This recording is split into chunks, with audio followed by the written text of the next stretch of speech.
안녕하세요. 하마성경입니다. 마가복음은 예수님의 그 섬김과 종으로 오심을 부각하는 책이라고 말씀드렸습니다. 우리 주변에도 이름도 없이 빛도 없이 섬기는 그런 분들이 많이 있죠. 하나님은 영이시기 때문에 우리 한 사람 한 사람의 그 개별적인 모습들을 다 보고 듣고 계십니다. 하나님의 눈을 의식하는 사람만이 자신을 죽기까지 우리를 위해 섬기러 오신 예수님처럼 섬김의 사람으로 살아갈 수 있습니다. 하나님은 아무도 보지 않는 곳에서 보고 계십니다. 이렇게 섬기는 자를 하나님은 어떻게 높여주시는지를 오늘 예수님의 제자 중에 안드레 사례를 통해 살펴보도록 하겠습니다. 안드레는 원래 세례 요한의 제자였습니다. 하루는 세례 요한과 자신의 제자인 두 사람이 서 있었는데요. 그때 예수님이 멀찍이 지나가는 모습을 보게 됩니다. 그래서 제자 두 사람에게 이렇게 말합니다. 보라, 하나님의 어린 양이로다.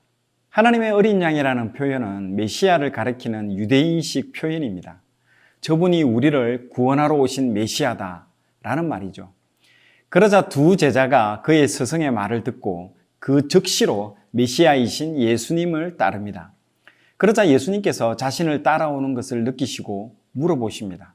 당신들 무엇을 구합니까? 라고 물어보죠. 보통 메시아가 너 뭘 원해? 하면 보통은 내게 가장 필요한 것을 얼른 말씀드릴 텐데요. 두 제자가 어떤 말을 했는지 아십니까? 랍비여 어디 계시오니까? 라고 되물어봅니다. 두 제자는 예수님의 삶의 현장을 우리에게 보여달라는 것입니다. 당신이 하는 말보다 실제 삶의 현장에서 당신을 보고 싶다는 것이죠. 그들은 예수님이 사시는 삶의 현장을 자신들의 눈으로 확인한 이후에야 이분이 메시아인 것을 확정하기를 원했던 것이죠. 이야, 정말 대단하죠. 그러자 예수님께서 간단하면서 유명한 말씀을 하시죠. 와서 보라. 예수님이 야, 미안한데 지금 집이 정리가 안 돼가지고 미안한데 내일 오면 안 되겠니? 라고 하지 않으셨습니다.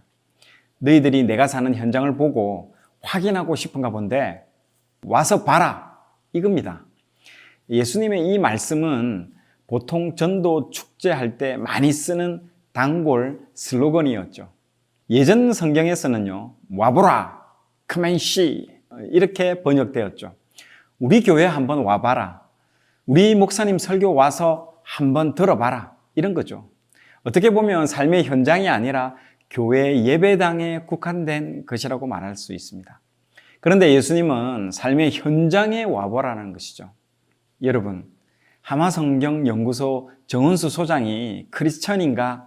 그러면 정은수 소장이 일하는 이 일터에 한번 와봐라. 얼마나 정직하게 사역하는지 와봐라. 시간과 물질을 어떻게 쓰는지 눈으로 와서 한번 직접 봐라. 이거죠. 그렇다고 직접 시도 때도 없이 갑자기 찾아오지 마시고요. 그리고 그들이 예수님이 어떻게 사시는지를 하루 종일 다 보게 됩니다. 이 두 명의 제자 중에 한 사람이 바로 안드레입니다. 안드레는 베드로의 친동생이죠. 안드레는 하루 종일 예수님 따라다니면서 현장을 다 보고 이분이 메시아임을 확신을 하고 가장 먼저 달려간 곳이 바로 자기 형인 베드로에게 달려갑니다. 그리고선 우리가 메시아를 만났다고 전합니다. 여러분, 당시 유대인들은요, 메시아를 정말 갈망하고 있었습니다. 그리고 안드레는 자기 형 베드로를 예수님께로 바로 인도해 갔습니다. 메시아를 만나고 안드레가 가장 먼저 한 일은요, 형을 메시아 앞으로 데리고 간 것이었습니다. 여러분, 이 일은 쉽지 않은 일입니다. 생각 한번 해보십시오. 내가 신뢰한 스승이 저분이 메시아다라고 선포했습니다. 그 스승의 말을 듣고 예수님을 따라가서 삶의 현장에서 메시아임을 내 눈으로 확인했습니다. 만약 제가 안드레라면 제일 먼저 내 자신부터 생각했을 것입니다. 예수님 옷자락 붙잡고요. 주님, 제가 지금부터 주님만 따르겠습니다. 저 버리지 마시고요. 끝까지 저를 사용해 주십시오. 이 안드레는 메시아를 만나자마자 가장 먼저 생각한 것이 자기 형제 베드로였습니다. 그 베드로가 누굽니까? 예수님께서는 베드로를 단 한 번도 수제자라고 한 적이 없는데 세상 사람들은 베드로를 수제자라고 부릅니다. 왜 그럴까요? 성경을 보면 베드로가 가장 열정적이기 때문에 그렇습니다. 안 끼는 데가 없습니다. 베드로만 있으면요, 다른 사람들은 존재감 제로입니다. 안드레는 그 베드로와 형제인 것이죠. 그동안 살아오면서 베드로 때문에 자기가 얼마나 많이 손해보고 살아왔을 것인지 짐작이 가더라고요. 자기 혼자 예수님 따라가면 내가 예수님 제자 1번 타자로 자기가 빛을 볼 수 있는 상황인 것이죠. 그리고 이 베드로가 누굽니까? 나서기 좋아하고 어딜 가든지 자기가 우두머리 하려고 하고 모든 일에 사사건건 간섭하는 이 베드로를 데려가면요, 자기는 치이는 거 다 압니다. 그럼에도 안드레는요, 베드로를 주님께로 데려갔습니다. 만약 안드레가 자기 형제를 데려가지 않았다면 성경을 통해서 만날 수 있는 예수님 제자 베드로는 이 세상에 존재하지 않게 되는 것이죠. 대부분의 사람들이 베드로를 주님께 인도한 사람이 안드레인 것은 잘 모릅니다. 예수님의 이적 가운데 사복음서 가운데 기록되어 있는 이적은요, 오병이어 이적이 유일합니다. 그만큼 오병이어 이적이 중요한 것이죠. 2000년 역사를 통해서 신앙인에게 던져주는 이 오병이어 메시지가 정말 크기 때문인 것이죠. 이 오병이어는 이렇게 시작합니다. 예수님께서 어느 날 베세다 빈들에 가셨을 때 예수님이 빈들에 나타나셨다 라는 그 소문이 갑자기 인근에 순식간에 퍼지게 됩니다. 그랬더니 사람들이 구름대처럼 몰려들기 시작합니다. 나중에 거기에 모인 사람을 세어보니 남자 가장의 숫자만도 무려 5,000명이었습니다. 그 사람들이 아이나 부인을 한 명만 데려오고 왔다고 쳐도요, 모인 숫자는 대략 1만 명 정도입니다. 엄청난 인파가 몰렸다는 것이죠. 예수님께서 그곳에서 치유 사역을 시작합니다. 많은 백성들이 예수님 앞에 가서 여기 아픈데 고쳐주세요 하면서 막 줄을 길게 서 있었겠죠. 그런데 해가 지기 시작합니다. 그러자 제자들이 예수님께 나와서 예수님, 해가 져가는데요, 이 사람들 이렇게 하다가는 저녁 굶습니다. 그래서 인근 마을로 보내어서 이 사람들 저녁 밥 사 먹게 하시는 것이 좋을 것 같습니다 라고 제자들이 말을 하죠. 제자들의 말이 그럴듯해 보이죠. 그런데 그 시대 상황을 한번 보십시오. 이 빈들에 사람들이 1만 명 정도 있는데요, 그 지역은 갈릴리 빈민 지역입니다. 그 1만 명이 동시에 밥 먹을 식당이 어디에 있겠습니까? 없습니다. 갈릴리 가난한 마을에 식당도 없을 뿐더러 하루 벌어 하루 먹고 사는 이 가난한 백성들 주머니에 밥 사 먹을 돈이 어디 있겠습니까? 제자들도 뻔히 이런 상황을 알고 있죠. 그런데 예수님께는 그럴듯한 핑계를 댄 거죠. 자기네들이 귀찮아서 빨리 끝내고 집에 가고 싶은 거죠. 예수님께서 제자들 속을 꿰뚫어 보시지 않았을까요? 그러자 예수님께서 이런 말씀을 하시죠. 갈 거 없다. 너희들이 먹을 것을 주라. 이렇게 말씀하십니다. 예수님의 이 황당한 말씀에 대한 제자들의 반응이요, 요한복음에 잘 나옵니다. 요한복음 6장 7절에요. 빌립이 대답하되 각 사람으로 조금씩 받게 할지라도 200데나리온의 떡이 부족하리이다. 제자 중에서 빌립이 계산이 제일 빠른 사람입니다. 예수님께서 너희들이 먹을 것을 주라고 하니까 어디 가서 먹을 것을 얻어와서 이 사람들에게 나눠주라는 말로 알아듣고 빌립이 이 말을 한 것이죠. 대충 계산해 보니까요, 이 많은 사람들에게 떡을 조금씩만 줘도 200데나리온도 부족하다는 말입니다. 여러분, 한 데나리온은 근로자 하루치 임금입니다. 왜 빌립이 300도 아니고 100도 아닌 200데나리온을 언급했을까요? 유대인들은요, 안식일, 유월절, 초막절 등 7대 절기가 있고 종교적인 기념일이 많아서 일하지 않는 날이 많습니다. 그래서 그 쉬는 날을 다 빼면요, 1년에 일하는 일수가 대략 200일 정도 됩니다. 그러니까 200데나리온 하면, 요즘 말로 하면 한 사람 1년치 연봉을 다 쏟아 부어도 안 된다라는 그런 뜻으로 말을 한 것이죠. 빌립이 참 계산이 빠르죠. 너희들이 먹을 것을 주라는 예수님의 말씀은요, 현실적으로는 불가능한 명령이었습니다. 그래서 모든 제자들이 손을 놓고 있었을 것입니다. 그런데요, 안드레만 너희들이 먹을 것을 주라는 그 예수님 말씀이 있었기 때문에 혹시 이 사람들 가운데 먹을 것을 지닌 사람이 있을까 하면서 1만 명 사이를 막 헤집고 다녔습니다. 그 인파를 헤집고 다니면서 음식을 가지고 있는 유일한 소년 한 명을 발견한 거죠. 그 소년에게는 보리떡 5개와 물고기 2마리가 있었습니다. 안드레가 보기에는 너무 한심한 겁니다. 그래도 예수님께 가져는 옵니다. 이게 이 사람들 사이에서 제가 찾을 수 있는 음식 모두입니다. 이 조그만 음식이 도대체 이 많은 사람들에게 무슨 소용이 있겠습니까? 안드레 자신도 무슨 의미가 있을까 생각했지만요. 빌립과는 달리 안드레는 순종하고 예수님께 찾아왔습니다. 가끔 기독교 사파에 보면요, 보리빵 5개를 크게 그리고 물고기도 얼음 팔뚝만하게 그래 놓은 게 있는데요. 그것은 정확한 고정이 아닙니다.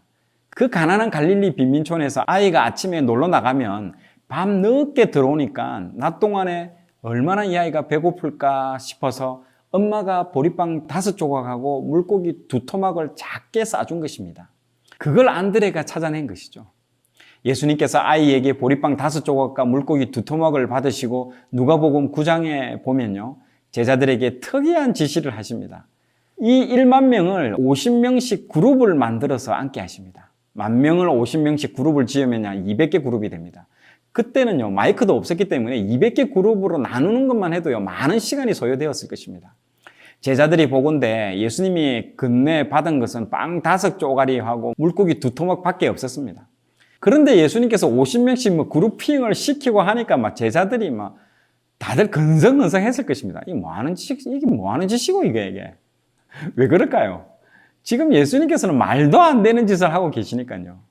그 중에 안드레가 제일 성심성의껏 사람들 사이를 헤집고 다니면서 50명씩 그룹을 지어서 앉혔을 것입니다. 그들이 다 앉고 난 다음에 예수님께서 어린아이에게 건네받은 빵 5조각과 물고기 2토막을 하늘을 우러러 축사하시고 떼기 시작합니다. 그런데 그 빈들에 모여있는 1만 명이 다 먹었습니다. 그리고 12강줄이나 남게 되었던 것이죠. 여러분, 지난 2000년 동안 이 오병이어의 기적을 보면서 얼마나 많은 크리스찬들이 소망을 얻고 위로를 얻었을까요? 저도 오병이어를 보고 위로를 받은 적이 한두 번이 아닙니다. 내 능력은 겨자씨만할지라도 주님께서 나와 함께 하시면 내 눈앞에 있는 이 문제의 언덕을 넘게 해주시리라. 여러분도 스스로 감당하지 못할 문제의 장벽들을 놀라운 기적과 같은 방법으로 넘은 적이 여러 번 아마 있을 것입니다. 얼마나 이 오병이어의 기적이 중요하면요, 사복음서에 모두 기록된 유일한 기적입니다. 그 오병이어의 기적은요, 안드레가 없었으면 이루어지지 않았습니다. 안드레가 없었더라면 복음서를 통해서 우리가 시리에 찼을 때나 절망에 있을 때 주님의 위로와 소망을 얻지 못했을 것입니다. 그 중요한 오병이어가 안드레로 인해서 이루어졌는데 이 사건 이면에 안드레가 있었다는 사실을 주목하는 사람은요, 많지 않습니다. 세 번째 사건입니다. 요한복음 12장에 보면요, 절기를 맞아서 수많은 사람들이 예루살렘 성전을 찾아서 몰려오는데 그 중에 이방인인 헬라인 몇 명이 예수님을 만나고 싶어 했습니다.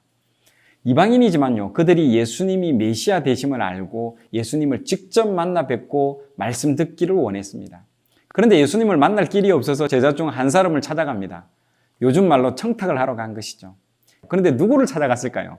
빌립을 찾아갑니다. 이 계산이 빠른 빌립은 평소에 청탁도 많이 받아준 것 같아요.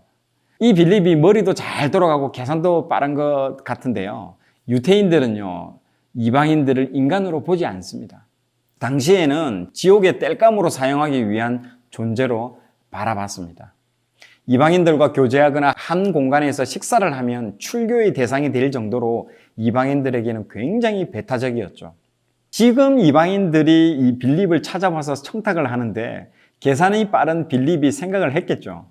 이 사람들을 예수님께 데려갔을 때 예수님이 이방인을 왜 데려왔어? 하면서 호통을 치실지 아니면 만나 주실지 예측이 안 되는 겁니다. 만약 이방인을 데려왔다고 칭찬받을 것이라고 확신이 있었다면 빌립은 자기가 앞장서서 이방인 데려갔을 것입니다. 그래서 머리가 잘 돌아가는 빌립이 어떻게 했을까요? 요한복음 12장 22절에 보면요, 빌립이 안드레를 찾는 장면이 나옵니다. 빌립이 안드레에게 가서 말하고 안드레와 빌립이 예수께 가서 여쭈니, 이 빌립이 이렇게 말했겠죠. 안드레야, 저 지옥의 땔감들이 왔는데 저것들이 예수님을 만나자고 하는데 네가 좀 앞장서라. 이게 무슨 말입니까? 안드레는 욕을 먹어도 비난받아도 해야 될 일이면 반드시 해야 되는 사람이었습니다. 빌립이 그걸 아는 거죠. 그래서 안드레, 네가 이 지옥의 땔감들을 예수님 앞으로 데려가라고 하죠. 빌립이 안드레를 앞장 세우고 자신은 뒤따라갑니다. 그리고 그 결과가 어떻게 되었을까요? 이 안드레가 있었기 때문에 최초의 그 이방인이 예수님을 만나서 구원을 얻게 됩니다. 여러분, 이 세 가지 사례를 보십시오. 위대한 베드로가 안드레로 인해서 존재할 수 있었던 것이고요.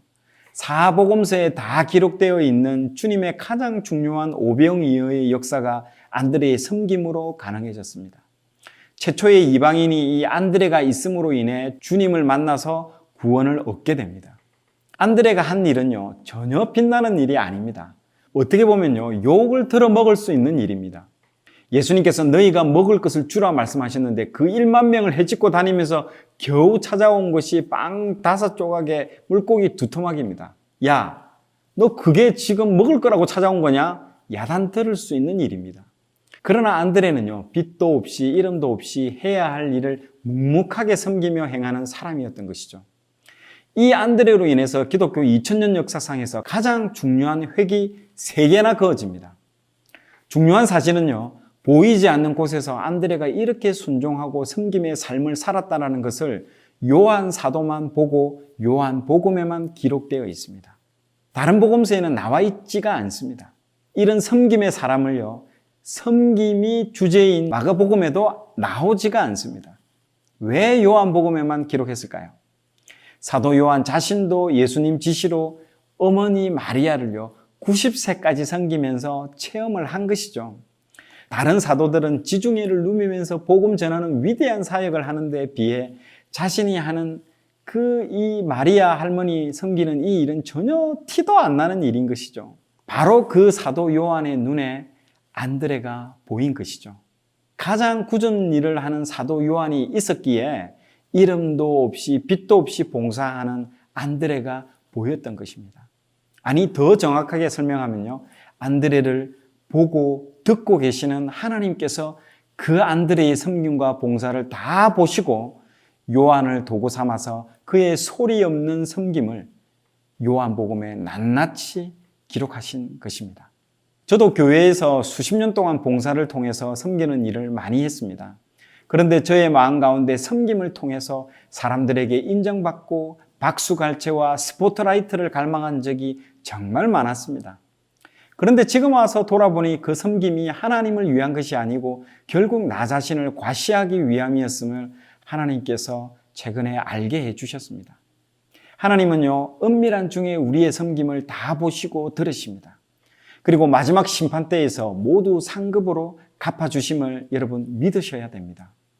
여러분, 좋은 교회는요, 안드레가 많은 교회가 정말 좋은 교회입니다. 모두 안드레처럼 이름도 없이 빛도 없이 사람이 보이지 않는 곳에서도, 그리고 하기 싫을 때에도 자기가 행할 일을 함으로써 교회와 가정을 세워 나가기 바랍니다. 여러분 모두가 이 시대의 안드레가 되십시오. 감사합니다. 자, 오늘 내용이 좋았다면 좋아요, 구독 부탁드리겠습니다. 좋아요, 구독, 알림 설정은 콘텐츠 제작에 큰 힘이 됩니다.